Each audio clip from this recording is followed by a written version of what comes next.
Good morning. I'm Johan, and this is Sahel. We are two members of a team who refer to ourselves as CPT Skunkworks. We are part of a three-man team as well. The third member, Nikumaro Laru, he could unfortunately not be here today due to circumstances outside of our control. I am going to be developing the computer and the communication systems. Nikumaro will be doing the power distribution and power management systems, and I will do all the control systems and the control boards for the motors and all other designs related to the controls. Okay. The aim of our project will be to design and develop a solar-powered airplane that is capable of staying in the air indefinitely. The project will be directly competing against a project done by a university in Switzerland called ETH Zurich. They are a technical and engineering university. We set a record of 81.5 hours. Our attempt will be trying to beat this. Now, our mission will be to demonstrate that we are capable of sustaining a flight for a period longer than 24 hours. We will also try to demonstrate a reliable system for long-duration flights, and finally we want to demonstrate long-range operation and reliable control systems. Now, for our idea outline, the idea we have, the airframe will have a wingspan of more or less 6 meters, and it will be made out of light composite materials such as carbon fiber. But we still need to do a lot of research, and therefore the length of the wingspans may still change, and also the composites material we use can also still change. Then also for our idea we had two designs that we evaluated. The first design was a traditional airframe based design. This was based off proven glider design. The second design is experimental flying wing design. Now this is based off the Peninsula aircraft currently being developed by NASA. Now here are our two design concepts.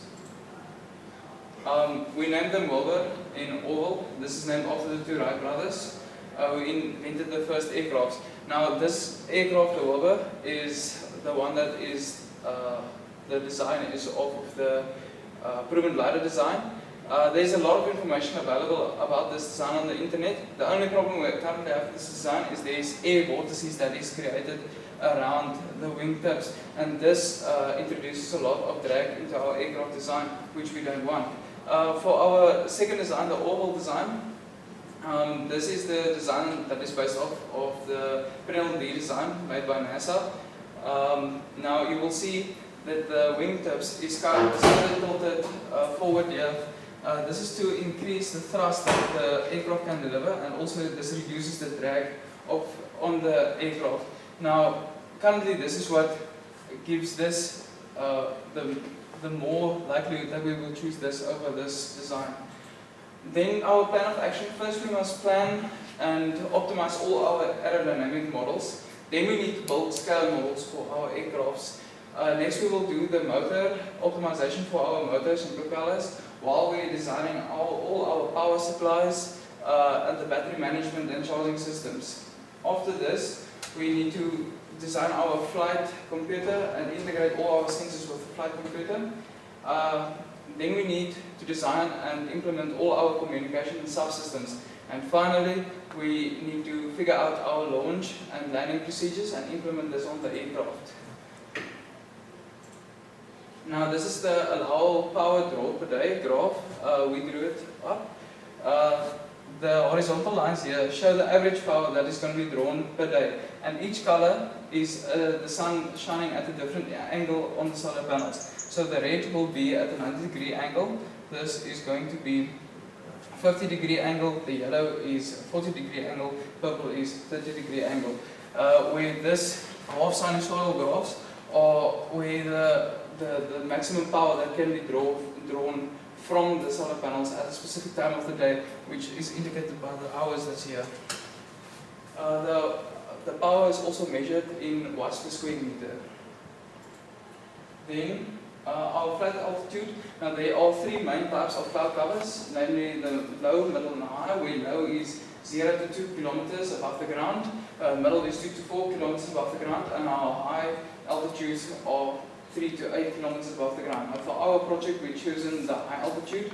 This is because in the high altitude presents the advantage of less cloud cover, and because of this less cloud cover, there is less risk of encountering a storm or turbulent air. Finally, a flight level of 3 kilometers above the ground is especially good for us in our situation because we're flying above the majority of the cloud cover, and the air density is still high enough for the additional props to operate efficiently and effectively. I will give over to you, Anne.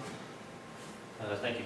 I will be doing all the computer, the main flight computer, which will be handling all the navigation, and also the flight controller, which will be just keeping it in the air, as well as doing all the telemetry and data transceivers.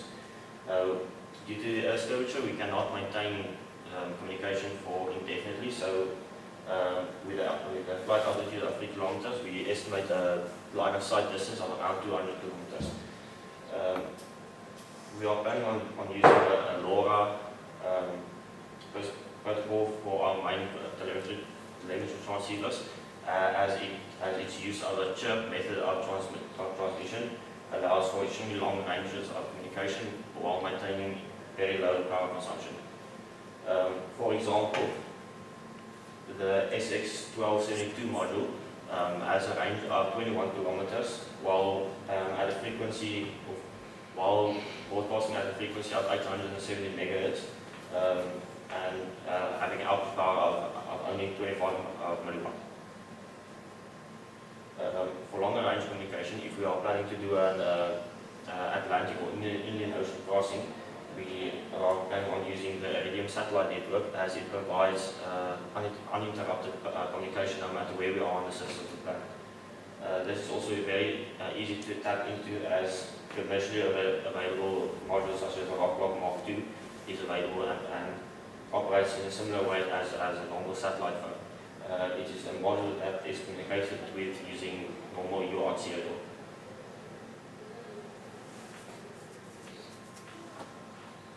We are also planning on broadcasting out images using SSTV. This is a communication method that is very familiar to radio operators. This is images that are broadcasted from the International Space Station from January 21st to February 1st of 2015. The flight computer. We will be at our main flight computer. We will only be responsible for navigation and basic controls. This will be based on ARM SoC, running that is similar to a Raspberry Pi. The other computer on board will be a flight controller. This will have be in control of all the control elements of the aircraft, and will be using most likely a ST Microelectronics version of the ARM Cortex M3 processor, their STM32F103 series.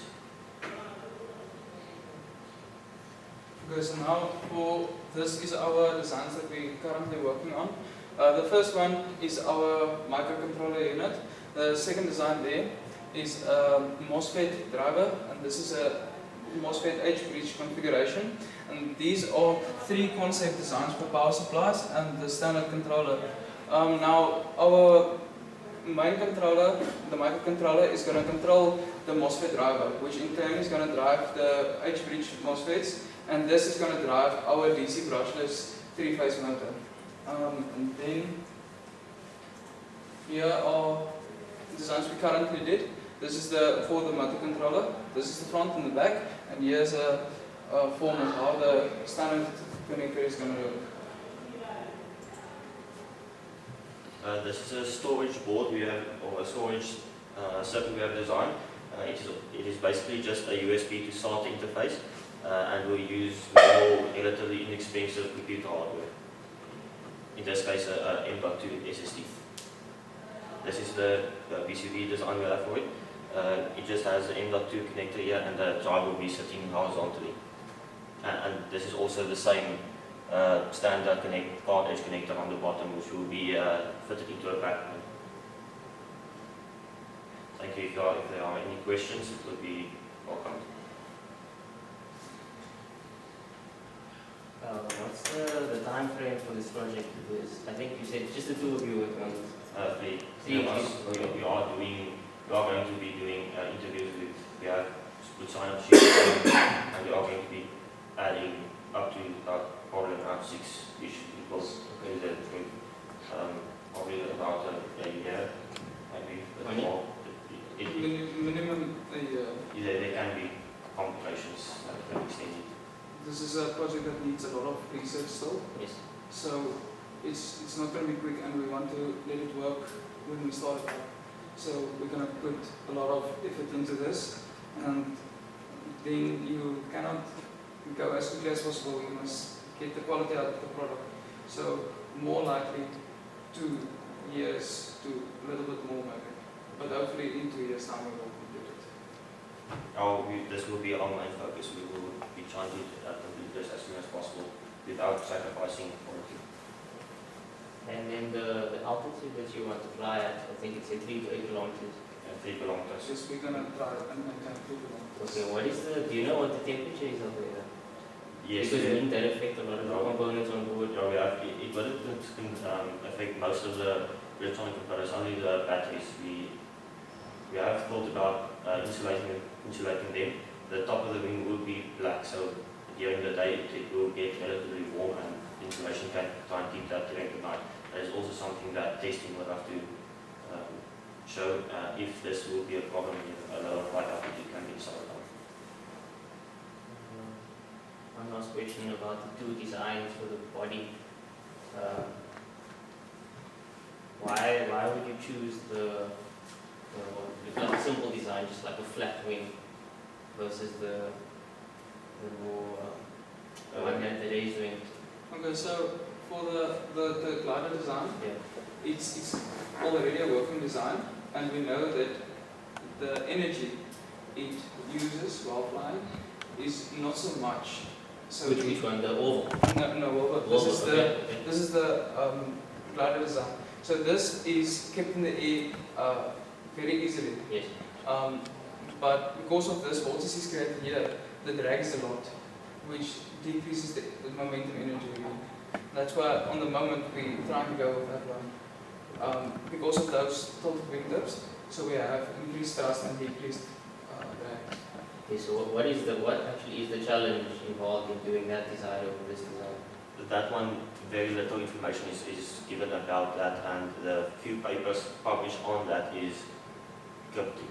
Okay, so it's more like that will be more like a trial and error kind of situation. Yeah, that will take a lot of effort to get it right. But if it works, it will be better than that one. Yes. It's also still in development. The aircraft that is designed by NASA, they are still in development.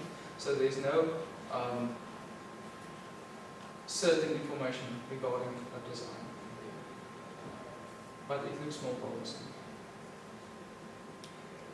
Any further questions? So, I have one question. The whole overall design and everything that falls outside of what electrical engineering at this campus can offer. Are you guys going to be open to maybe multidisciplinary type of collaboration, Yes, as well as different universities collaborating? It would be. I think it would be limited to this university, sir, because we're trying to keep it CPU2, because CPU, if we get the labs, then it's CPU2. So we want to limit it to CPU2, but we already put up name sheets at the Rees building, also at the mechanical and mechatronics building, for people that want to sign up, and then we will have the interviews and look for who is the best. But we are open to multidisciplinary, because obviously it's going to be better to get input from someone who's good at these structural designs. I think competition between universities would be fantastic. I think it would spur on a lot of innovation, but with other people we have talked with, they aren't that interested. I think it's just modern culture. And I do know that we don't have a wind tunnel. Are you guys planning to develop a wind tunnel? We have already designed it. We've already spec out the materials we would have to buy. It's relatively inexpensive. We can do that out of our own pocket for the first, just so that we have something to prove. One more question, sorry. The graphs that you had for the power usage or is it Yes. generation? No, it's the power draw. Or is it usage? So this is the average power that can be drawn or used from our solar panels and batteries per day, because this is over all of the hours. Yes. And this is the power that can be delivered directly by the solar panels at a certain time of the day. Like here it's 12 o'clock and it's peak at 90 degrees. That's where the maximum power will be. This is obviously assuming perfect conditions. Yes. Yeah. That's also why we chose the 3 kilometers above ground, so that most we're flying above most of the cloud cover if there is any. This is assuming 18.8% efficient solar cells. They are better available, so this is actually a sort of conservative graph. But yeah, the different graphs is just the difference in the solar azimuth.